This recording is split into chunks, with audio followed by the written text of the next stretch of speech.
word in this honor. Can't hear you. We might have been quiet for the last couple of years, but I just want to try to, in the short time I have, how about this? Short time I have, sort of coalesce actually 45 years of knowing Rabbi Schwartz. Wow. I'm probably one of his oldest. I first met Rabbi Schwartz in 1974 when he was campus rabbi at UCLA. But before we get to that, I think we're going to finish this off. Linda and I accept this award with humility. Also, I'm being honored for what I do every day as a physician for the last 35 years. But I don't need anything more than any other physician. We wake up in the morning, we go to our offices, we try to fight the suffering of our fellow human beings. We go to the office, we go to the hospital, we're on call. We try to help mitigate their suffering and fight against their disease. We win most, we lose some, but we try to do our best, seeking neither fame nor fortune or reputation. Now the High Center honors me today because of what I did in the community in my practice. But I told Olivia and Mendel that I want to open this up and basically have tonight's banquet being the High Center honors for healthcare providers. And on my table, there's several physicians that I work with that I would like to introduce to all of you. First of all, I would like to introduce Dr. John Gruen and his wife Gladys. John Gruen is my oldest friend. We've known each other since I was 4 years old. We went to medical school together in Europe. He's an internal medicine specialist at Kaiser for the last 31 years.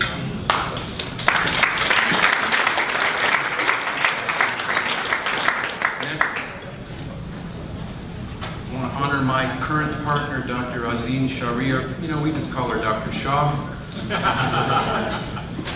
As an OBGYN, she's also a specialist in urogynecology. She takes care of all our patients that have water issues. After she sees them, we don't have water issues anymore. Now, Azeen, in our tradition, it says in the Torah, when Noah came off the ark, he saw the rainbow, and that was the sign that the world would never be destroyed by flood. After our patients see you, they got no more problems. You truly are their rainbow.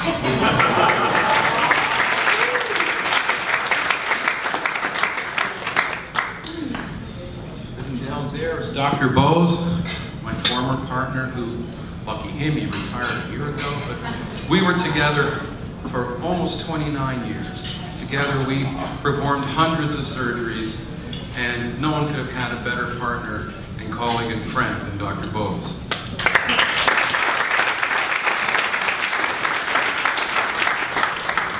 I'd also like to say hi to Dr. Terry Alcana. He's somewhere here. He's an ophthalmologist, and he helps give the gift of sight.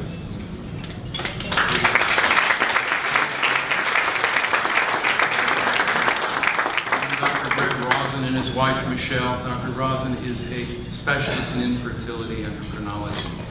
He helps give infertile couples the gift of family, and that's a gift from God. He single-handedly helps to empty the goof, which is the spiritual repository of souls, that when all the souls are born, the Messiah will come. So Greg, work a little faster.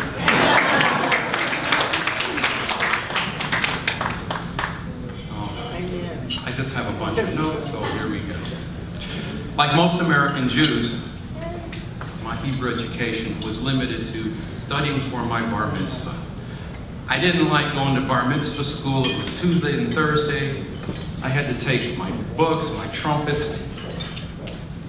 He's pretty good. To Mishkan Tefillah in Venice. I had to take 2 buses. The only thing that kept me going was at the second stop of the bus, it stopped in front of St. Monica's Catholic High School. And the high school girls would get onto the bus, and okay, that kept me going.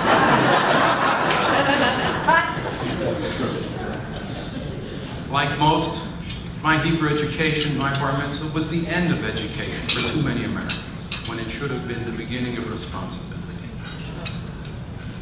In high school, as a senior, I came across a book that had a profound influence on my life in a different way.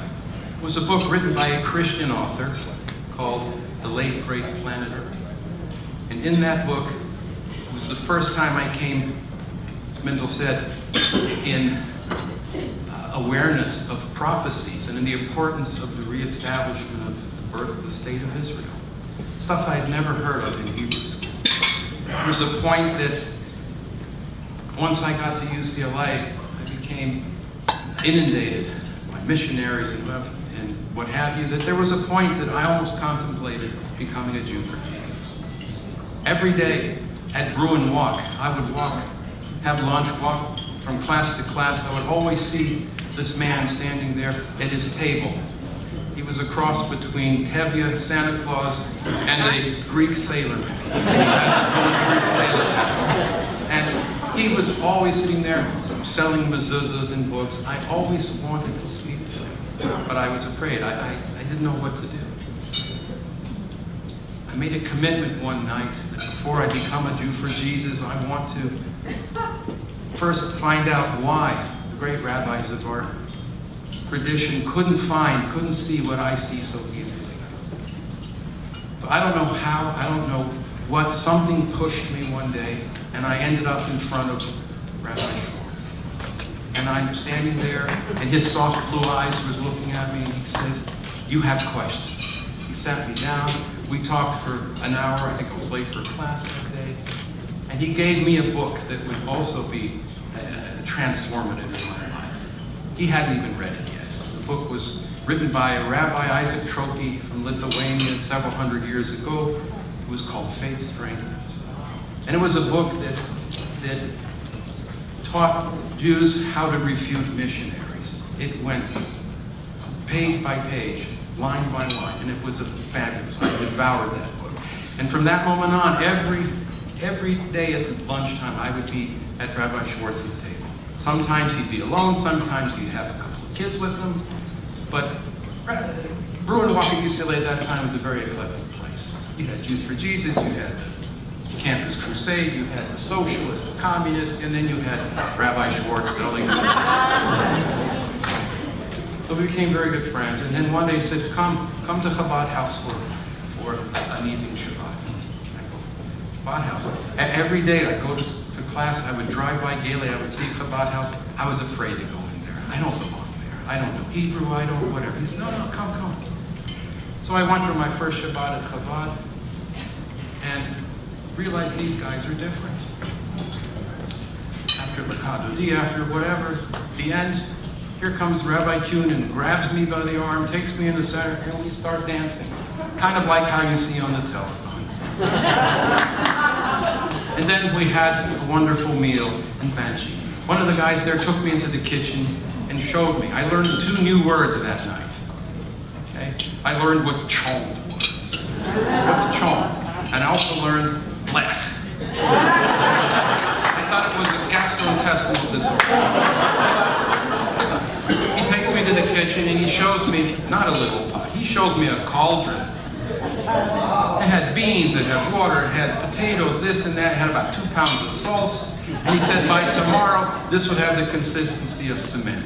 But you know, it tasted pretty good.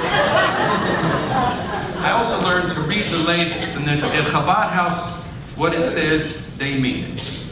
The horseradish was the hottest horseradish I've ever had. I read the label, atomic. So over time, friendships, we became wonderful friends. You know, Sir Isaac Newton said, for every action there's an equal and opposite reaction. For Shlomo, that same type of philosophy of one Jew interacting with another, he used the term synchronicity. And when I had met him, it was the first time I had ever seen him, we talked, whatever, told me to find out that for several years he had known my mother very well. Because a bunch of the kids were born at UCLA and Mom was the head of the OBGYN clinic front office. He knew him very, very well. Synchronicity, connection. Okay? Then I went to school, medical school in Europe, John Gruen. It was a 10-year gap. Came home, wanted to know what happened. I saw an ad in the Jewish Journal that said Rabbi Schwartz was given through the High Center high holidays. I came back after the service, went on to the stage, met him, instantly recognized, and from then on, I was a regular. Shabbos, I was a regular at the High Center banquets. I remember the first banquet I attended. Dennis Prager was the speaker. The honoree was Bess Meyerson. That's how long ago. And then he would be giving the greatest high holiday services for unaffiliated Jews. I call it for reconformadox Jews. They would say any Jew. I want to tell you very quickly two memorable high holidays for me that I remember. All of them were great, but two were special.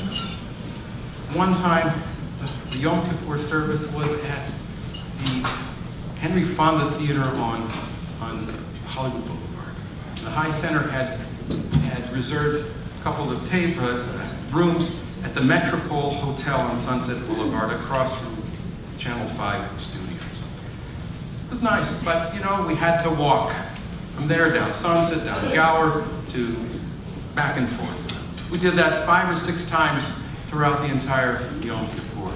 Now, Yom Kippur, your soul has to be afflicted somewhat. You have to be able to avoid temptation. All his services were wonderful. He would get up on stage in the beginning. He would put on his tefrikum. He would take his belt, wrap it around, and stand and smile. This is my black belt in Judaism. And then the Schwartz family choir would do their thing. And then we would pray. And I'll never forget, every Yom Kippur, when we came to the Unatana Tokef, Rabbi Schwartz would give and talk about Rabbi Amnon, who wrote the prayer, who martyred his life for the Jewish people. And every moment at that time, you could see the tears come to his eyes and his voice would crack. The other important things about any service with Shlomo was you knew you would be getting out on time. Why? Because his Moishi mouse watch would tell him the exact time. So that particular Yom Kippur, boy, our kishkas were in a twirl. Why? Because 5, 6 times back and forth, we walked past Roscoe's Chicken and Waffles, and the smell of the fried chicken drove us nuts. The other memorable high holiday, I believe it was a Rosh Hashanah. It was when my wife Linda was on her own path toward Judaism. I told her, come on, I'll take you to this guy. You'll see, you'll like it, he's wonderful. Say this, he'll explain everything, it's English, Hebrew, whatever. I failed to mention one little thing. I failed to mention the mechitza. So here, poor Linda. Now this wasn't a 3-foot-tall Reform mechitza. This was the Berlin Wall, 9 feet tall. So at the end of the evening, I'm sitting there the whole service saying, oh man, this is going to kill me. But again, Rabbi Schwartz saved me. Why?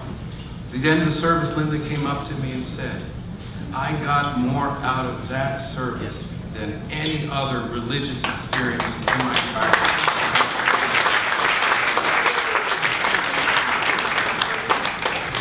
Now, the underlying theme of the Chai Center and why I'm so proud to support them all these years is the goal of Rabbi Schwartz.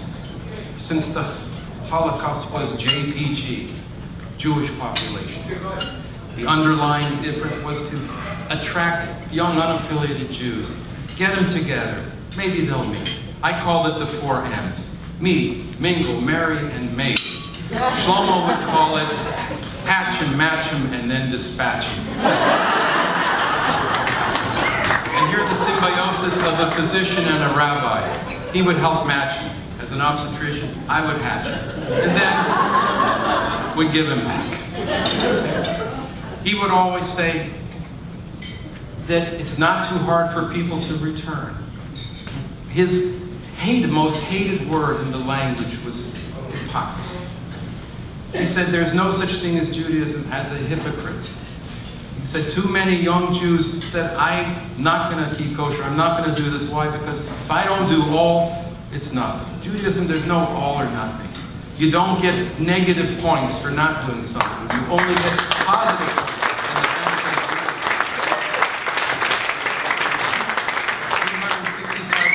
Are negative mitzvahs. By not murdering, not stealing, whatever, guess what? You've already done a mitzvah. He said every day you should strive to increase your mitzvah quotients. And he made it easy. He said, forget all the commandments, 10, I have 10 commitments. And his 10 commitments were, love your fellow Jew, put tefillin on, a mezuzah, one thing at a time, light candles, try to keep kosher, have 3 or more holy books. Ritual purity, we'll talk about that later. Okay? Give charity, tzedakah, Jewish education, go to Israel. Okay? It was not hard. He would have the greatest Purim parties. In fact, the first time I went to Purim in a Chabad house, I was greeted at the door by a rabbi dressed as a pirate, and then this other guy, 6 foot tall, had dressed in a gorilla suit. And you walk in, here's your bottle of vodka, go listen to the Megillah. We would do the whole Megillah. By the end of the night, it was amply evident that especially the rabbis, but a lot of other people lying on the floor with empty bottles, had fulfilled their religious obligation. Now, Linda and I, we got 2 minutes to go and we're done. Linda and I were honored to attend Rabbi Schwartz's 70th birthday party.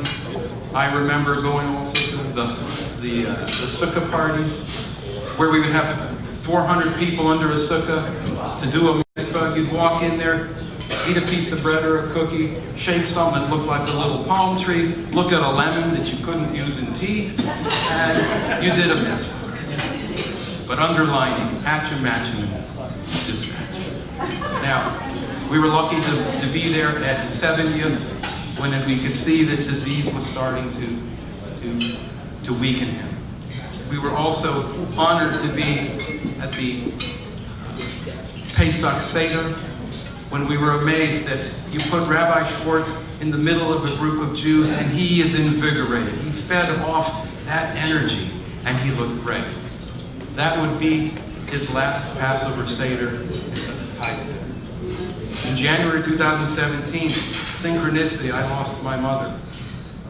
I didn't bother Mendel at that time because they were sitting vigil for Rabbi Schwartz. Several weeks later, he would also pass at the same time. We were in Shloshim and 11 months of mourning at the same time with synchronicity. And not only that, Shlomo would be taken to Israel and be buried in his beloved spot next to our great Hasidic Kabbalistic rabbis. I found out too that my grandfather is in that same synchronicity. Okay? Now, where am I? Okay, we did that. Okay, almost ready right here. Now, when Shlomo wasn't doing, one other thing, very important. Another great thing that the High Center would do would be Shabbat at their home. Dinner at their home for 30 strangers. Okay? That was the highlight, again, to get young people to meet and marry. For me, the highlight of a Shabbat dinner at the Schwartz's was not the delicious food, because it was always great, and wasn't the singing and the prayers, or not even the l'chaims with his favorite crown laurel. That was pretty good. The highlight for me, every time I was there, was listening to Olivia's words of wisdom and the stories she could tell.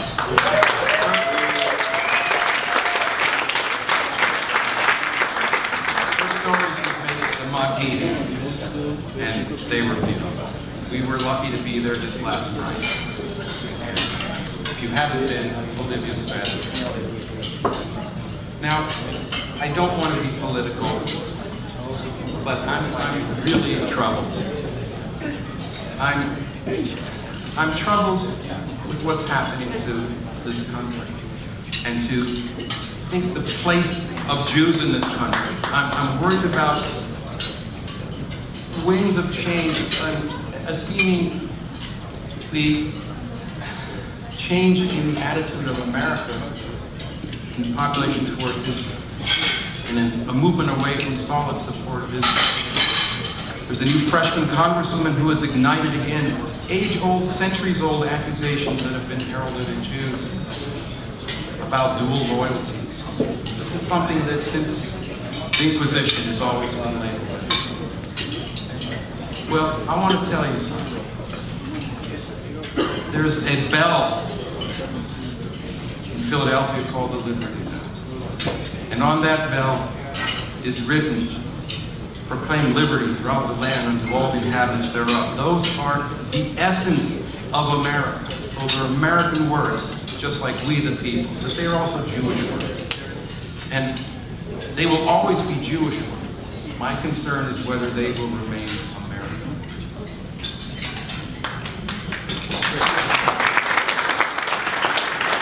I'm also concerned that none of the declared candidates for president went to AIPAC. None of the Jewish senators or congressmen went to Israel for the movement of the embassy to Jerusalem. I love what the Christian senator Lindsey Graham said. He said, Israel. He said, Jerusalem is the capital of Israel. If you don't like it, take it up with God.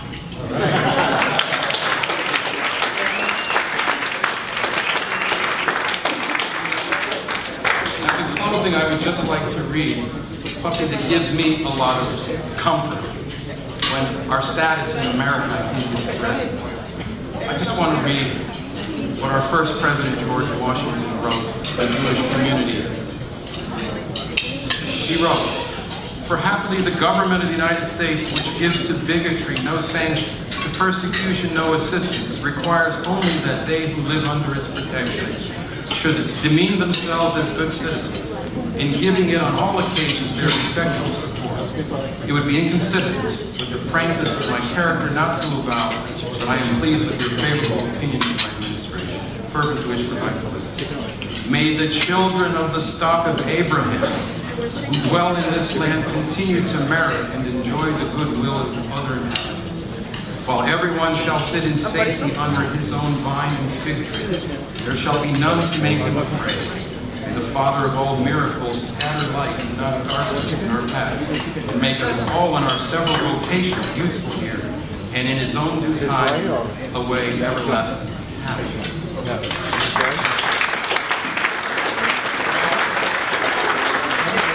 I just want to say this, and this is absolutely remember, a Jew should never be afraid to walk in the door. And at the High Center, the door is always open. Just remember the 10 Commandments. You do it one at a time, or you do it the way Rabbi Schwartz taught us how to do it. You do it, yittle by you. Thank you very much.